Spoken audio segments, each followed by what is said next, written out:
This is a breakdown of some of Joe Rogan's celebrity-driven comedy bits. So we're going to start with the Hugh Hefner bit. And first he starts off with an archetype, the archetype of the creepy old man, and then poses an if-then scenario and sets a scene describing the guy and the people around him. And he gives the people around him a story where each word builds on the last. So he describes some of the girls around him as lost, sad, and soulless. And then he poses an imagine if scenario, and that's where we're going to start.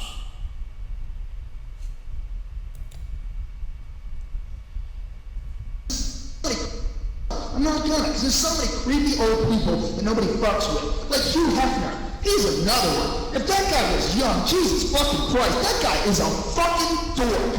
He's a dork with his stupid wardrobe and that fucking smoking jacket he wears in every picture, like as if you're just showing up. I just got out of the shower. Good morning. Can't believe a camera crew's here. Where's my pipe? Look, here's my 4 retarded girlfriends. And fucking he parades them around every picture. You guys never mind himself. Those 4 lost, sad, soulless girls. It's just so pathetic. They look exactly the same. You look deep in their eyes, you see the back of their skulls.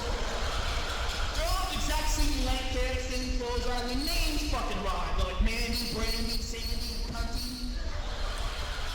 And it's supposed to be cool because he's an old guy. Oh, he's a player. He's a creepy old fuck. Could you imagine that was a young guy? Imagine that was like Brad Pitt. Imagine Brad Pitt had like 4 retarded girlfriends in a smoking jacket in any picture. You'd be like, what the fuck is up with that asshole? Now he starts to go into the contrast and building the contrast by using an opposing metaphor from everyday life and from everyday life experiences. So he starts with the player that loves the ladies, contrasting with the creepy old man. I just love the ladies. He's a creepy old delusional fuck with a shitty magazine. He's a pornographer. That's what he is. He's a pornographer. But nobody even thinks like that because he's got a loophole. They don't show their vaginas. He just loves the ladies. That's not us for you. He's a creepy fucking shitty rag. He can't even whack off to that fucking slop he puts out. I want to see it all. What the fuck are you hiding your vagina for, you piece of shit? Behind a veil, a tongue of pubic hair? Oh, it's in the shadows. It's mysterious. I want to see it! I want to see crystal clear, lubricated, and focused vagina. What am I, a fucking baby? A little kid? I don't want to see. But you can't see with a mirror. You're not supposed to look at all. Without a mirror, I can't see my vagina. I don't know what it looks like. In the olden days, they never saw it. Creepy, delusional, pornographer, fucking asshole with shitty parties at his house. You know, and I always thought it was creepy. Then I read this article in Playboy magazine, and then I got really mad. I read this article where they asked him, legitimate question. They go, Hugh, how do these 4 girls feel about dating you? You know, because they're very beautiful and you're fucking disgusting. They don't say that exactly, but I read between the lines. He does that shit. So I swear to God, this is his answer. How do these girls feel about dating you? He goes, oh, they feel very lucky. This has always been a dream for them. And as you've just seen, we're contrasting the old guy thing with it's always been a dream for them. And he's going to continue to run with that metaphor. And it's going to enhance the story he's telling with examples and descriptions of a young girl gagging, a hot dog in a 7-Eleven, and just the lucky girl who's with this old guy. That was his fucking answer! Oh, yeah, oh, lucky them! Dude, that lucky you get a heart on, you fucking asshole! You got like an oil drum filled with Viagra by his bed. You gotta take like 30 of them to get a chubby. Ooh, lucky girls, living the dream! 27, almost 50, almost. 28, getting closer to lucky time, living the dream. 29, lucky time's around the corner. He's gotta like squeeze the base in it to keep a semi going. Oh yeah, look at that. I guess I'm right now. Someone must be lucky.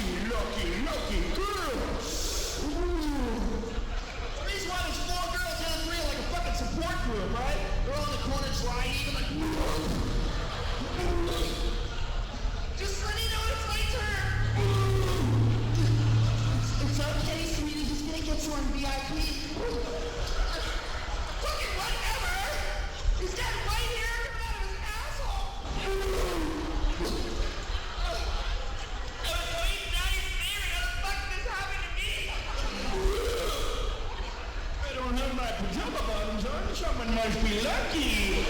Lucky girls living the dream. He's got a cock like one of those 7-Eleven hot dogs and spinning around in that turnstile for a month.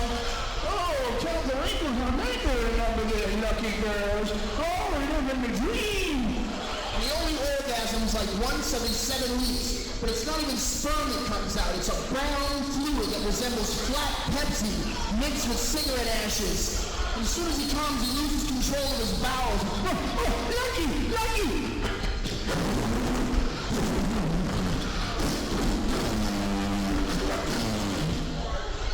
Oh, look, I need poopy. Someone must be lucky. Lucky girl. Hey, Frank, I'm going back to beauty school as soon as I start throwing up. Looking for beauty school? Let's get an airbrush. I'll be in the grotto with other lucky girls. Living the dream. You know, he just likes women. That's all he has. He likes women. He's a playboy. He's fucking 80. When do you, like, say, I just want to go fishing? Okay? Everybody get the fuck out of my yard. He had his shit together. Why would he have the cast of That 70s Show over his house? You know what I'm saying, folks? Now we're going to start with the Anna Nicole Smith bit. We're going to use the same archetype. First of all, it's celebrity driven, and you've also got the same creepy old man. And then he's going to use a different setting, which is the hospital or nursing home, depending on your viewpoint on that. And a common social comment about nursing homes and about old guys with young girls, which is she doesn't even love him. And then he's going to use what old guys normally do to contrast against it, against the situation he's setting up. Funny animals, man. Anna Nicole Smith still fighting that lawsuit. I love that chick. She's my favorite, dude. I love that whole thing. That whole lawsuit was the shit to me. I loved it. I loved every moment of it. I loved the whole marriage. And I loved the most about it when she married that old dude. How many women were upset about it? Like, oh my God, that's so terrible. She doesn't even love him. Don't you think he fucking knows? The guy was 90 years old. He made $1 billion from scratch. Chances are he's a tad crafty. Like, no, he's an old man. He doesn't understand anything. That dude knew exactly what was up. How do you want him to die? $1 billion in the bank in 3 weeks left. What do you want to throw the shades, sing me Bible songs, and get all of my money to charity? Fuck that shit! Went out and got himself a big, fat Kentucky Fried Hooker. That's the way to go. That man, he had vision and willpower. He's in a wheelchair. He couldn't even wipe his own ass anymore. He's fading in and out of consciousness. The whole family's giving him shitty advice. Like, Father, if you just invest in these annuities, Junior, I got That's this too. with the family situation and the son who you're going to see in a moment, Junior. Investment. I'm a wealthy man, but not a whole lot of time. And Lordy, Miss Claudia, why don't you wheel me over yonder where that big girl is? Woo! Oh, Anna Nicole! Oh, you wildly overfed Texas flower. Come over here for a moment. Ooh, this one here, sweet petunia. It's also going to add human characteristics to inhuman things, like inhuman characteristics to humans. So, describing Anna Nicole as a wild Texas flower, I believe, and also going to add, describe inhuman things with human characteristics, as you're going to see in a moment again. Your mind and career is in the crapper, and your ass is grown to the size of a small couch. I'd like to make you a proposition. Junior, will you shut the fuck up? I can't even hear myself thinking. Yapping in my ear, I don't need no advice. I'm gonna cut to the chase. Lick my balls and I'll give you everything I got. Just give me your hair and don't look me in the eyes, cause that shit throws me off. Clear the room. Give a man some respect and privacy. Get the fuck out of here. Why are you looking at me? Coming in cock blocking, the whole family like, Father, can't you see? She doesn't really love you. She's only doing this to get to your money. Oh, no shit. Bridge guy archetype. So rich guy, got a lot of money, gonna buy whatever, use his money to get everything he wants out of life. Captain Obvious. Tell me, what was your first clue? That I'm bald, that I'm 90, that I've been shitting into a bag for the past 14 years? You freeloading cocksucker interrupting my erection? You coming here again, I will have your dick stapled to your forehead, the flaming pineapple shoved up your ass. I killed Kennedy, motherfucker. I'll kill you too. What? No, I don't pay no attention to my children. I was drinking straight moonshine when I had them. They all got water on the blame. Lick my balls! That's where the money is, hey! Get these doctors out of my room. Don't you touch me with that needle prolong my existence. I'm gonna meet the good Lord with a smile on my face. Where'd that fat hooker go? Hey! Hey! Anna Nicole! Oh, come on, baby. I see you out there in the hallway. Who the fuck else has got a size 52 red sequin dress on? Get your fat, tacky ass in here and lick my balls! You gotta do your wifely duty. Jay Howard, I would love nothing better than be with you right now. Your time of need, sugar, for visiting hours between 9 and 11. And right now, it's a code to 1. Oh, listen here. This just in. I just bought the hospital. News! Lick my balls 24 hours a day. You're the only one on staff. But I cannot do that right now. Sugar, your whole family's here. They're gonna help. Junior, you useless piece of shit. You get over here being good once in your life. I want you to pick up her skirt so I can see her vagina in the mirror while she's licking on my balls. And I want you to bring your oversized hands over this way so I can spank you with the good hand. Give me a couple of warm-up strokes here. Oh, like this dandy going out with a bang. Jay Howard, I would not let you disrespect me like this. You know, I used to be a model for Guess. Well, guess what? That was then and this is now. You got fat and I'm fucking rich. Lick my balls. I will not be denied. Here's my accountant. I feel myself fading. I want to purchase some shit. I want me a fire truck filled with circus freaks and dancing naked ladies with rockets As we shooting use out of during their ass. descriptions, fire truck, dancing naked ladies with rockets shooting out of their assholes, ponies. That's the first contrast with the fire truck and the dancing naked ladies with pony. Contrast with the ponies. And then he's going to add the dark tunnel of death, which is another contrast. So we've got the contrast with the fire truck, with the ponies, and then the ponies with the dark tunnel. And ponies. I've always loved ponies ever since I was a little boy. This is a beautiful animal, long, fluffy tail. Oh. No, this is it. This is it. I'm going down a dark tunnel. Oh, I see a light in the tunnel. Oh, and I see angels, and I hear beautiful music. Oh. So, ostensibly dying,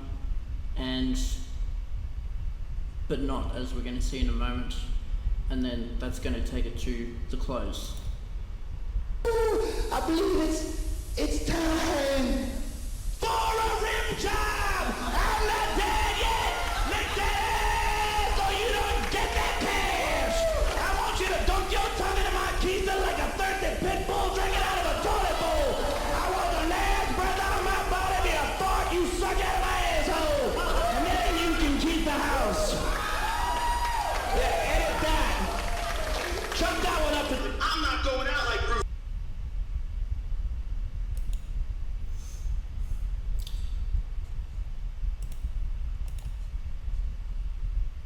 And now we get into the Bruce Jenner bit.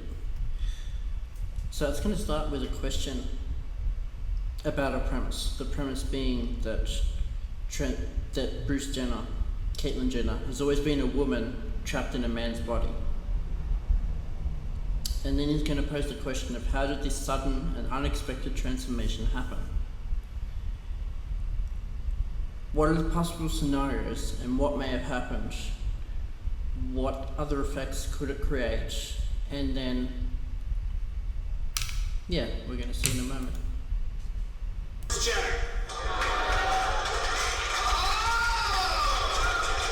That's right, politically correct San Francisco.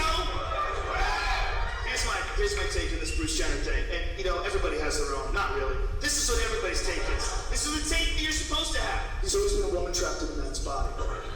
Maybe. Definitely maybe. Definitely people are like that. Definitely there are people gender. And am I saying they should stay their gender? No, who gives a fuck? You should do whatever you want to do. You should be happy. You should be free. I don't care what you do. But it's also possible that maybe if you live with crazy bitches long enough, you become one. That's all I'm saying. I don't see this discussed. It is entirely possible. If you put a praying mantis on a leaf, it becomes the color of the leaf. Why? Because it wants to live. It wants to survive. It wants to be accepted by its environment. You show me a man who's living the Kardashians for 10 years who didn't come out a chick, and then we'll have some data, okay? Because right now we lost a fucking American Olympian, and I want you to have some respect. So he's also talking essentially in a way that makes it seem like we've lost a hero, like a soldier who's fallen in battle, and then we got another one on the way out. We're down Bruce Jenner, and I've got a close eye on Kanye West, and I know exactly like what I'm seeing.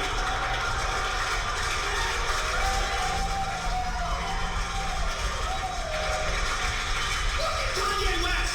He's a very talented, young, heterosexual man who starts a clothing line. Contrasting the male heterosexual dynamic with the clothing line and other things that don't necessarily suggest heterosexuality. He's clearly jealous about Taylor Swift, and he tweets like a coked-up stripper in the middle of the night. You don't see what I'm seeing? We are watching the plot of a fucking Stephen King book play out.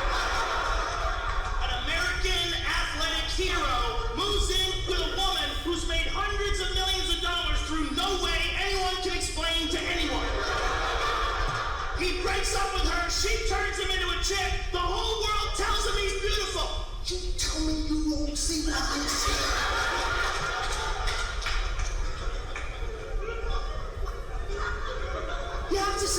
You have to say she's beautiful. She's He's kind of beautiful. put himself in the same category as Kaitlyn Jenner.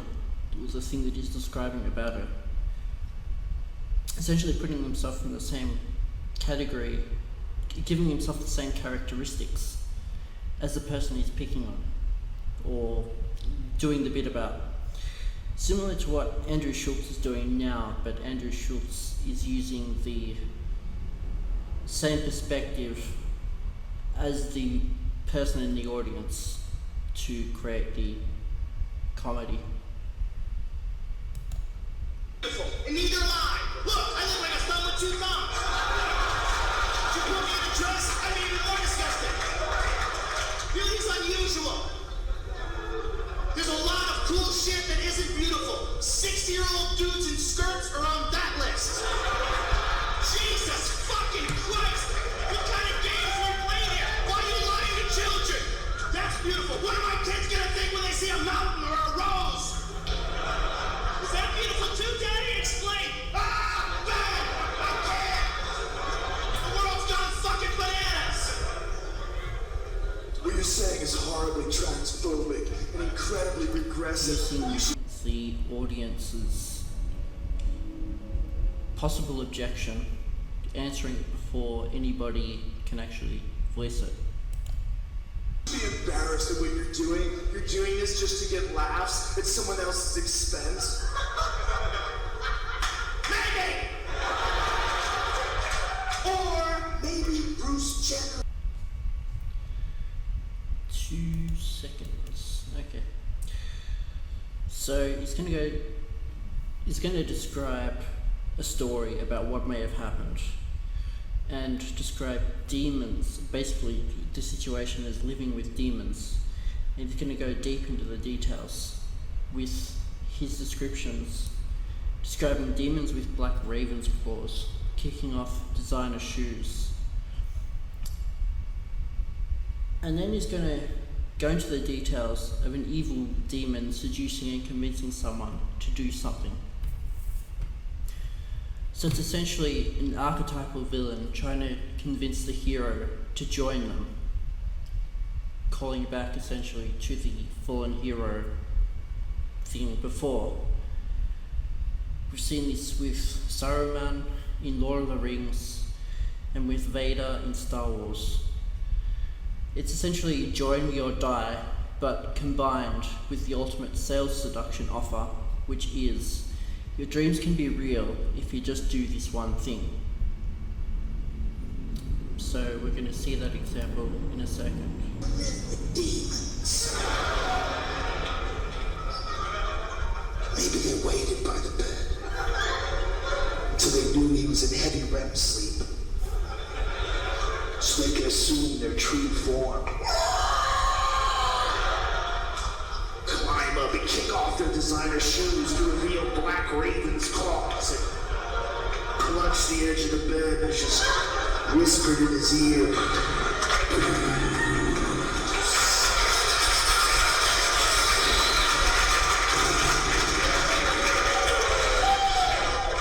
We would like you better if you were one of us.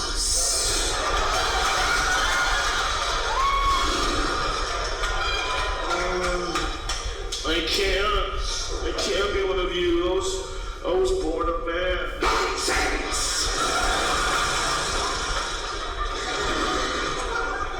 Nonsense.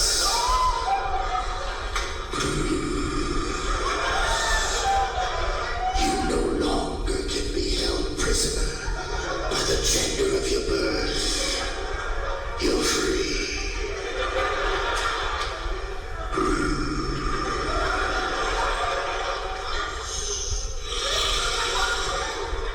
Your lips are too thin for the cover of Vanity Fair. Okay, insecurities. Wait. Did you say cover?